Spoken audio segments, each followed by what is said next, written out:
Who's really the fucking traitor?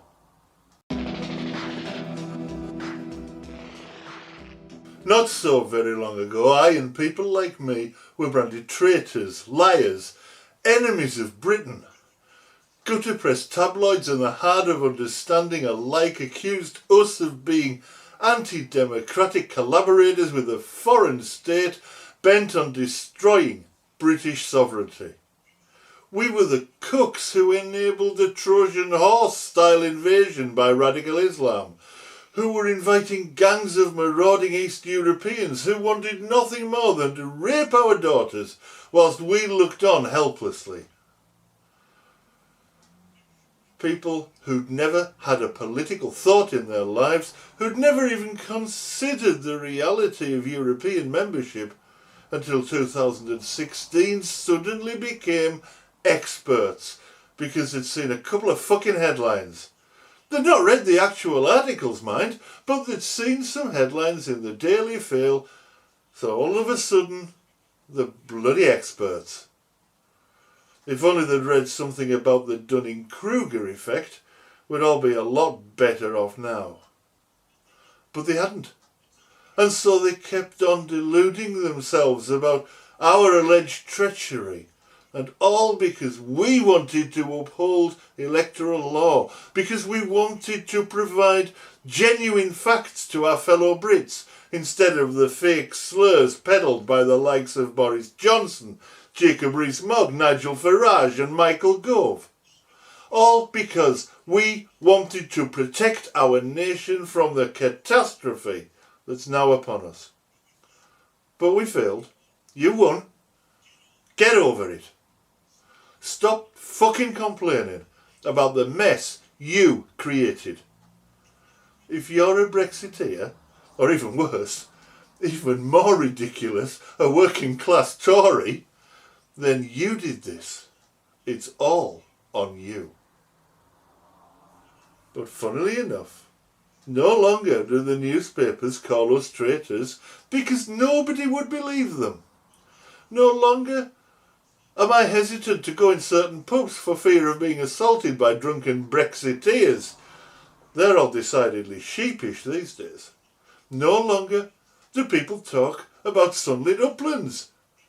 Now it's economic hardship. How hard will it be? How long will it last? And it hasn't really started yet. Yeah, we've seen lost jobs and we've seen harvests go to waste. Yes, we have shortages in the shops because we sent the lorry drivers home. The NHS is struggling without the mainstay of European workers, the cost of living. And Brexit scarcity is rising. And Brits, employed as well as unemployed, can't feed themselves and their families. And that's before the new cuts to universal credit come into force. But if you think this is bad, just wait. We still haven't started checking imports at our end yet. That's because the government knows, given how bad it is. Just checking one side of the channel, once UK Customs swings into action, it's going to be a whole lot worse. Why do you think we keep building all those lorry parks in Kent? It's because once we begin checking both imports and exports, the delays will be monumental. Fresh food's already all but unexportable because it goes off in the lorry transporting it to the mainland. How many jobs has that little piece of red tape taken away? What will happen to imports once we start the same protracted process at our end? Then we'll really see scarcity. Then we'll really see inflation. This government gained its majority on the back of 3 key election pledges.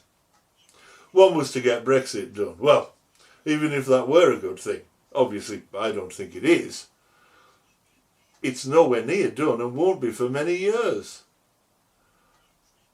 The new trade deals we keep hearing about are less beneficial to us than they would have been had we stayed in the EU.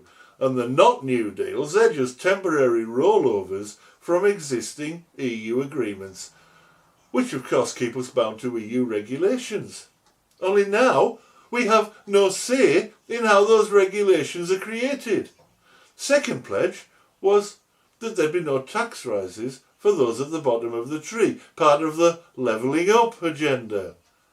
This week Boris has announced a massive hike in tax and national insurance that hits those at the bottom hardest. And thirdly, maintaining the triple lock, which states that pensions will rise by either 2.5%, the rate of inflation, or the level of the average wage, whichever is the greater.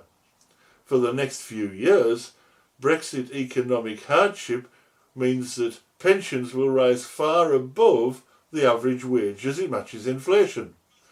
Personally, I think that's okay.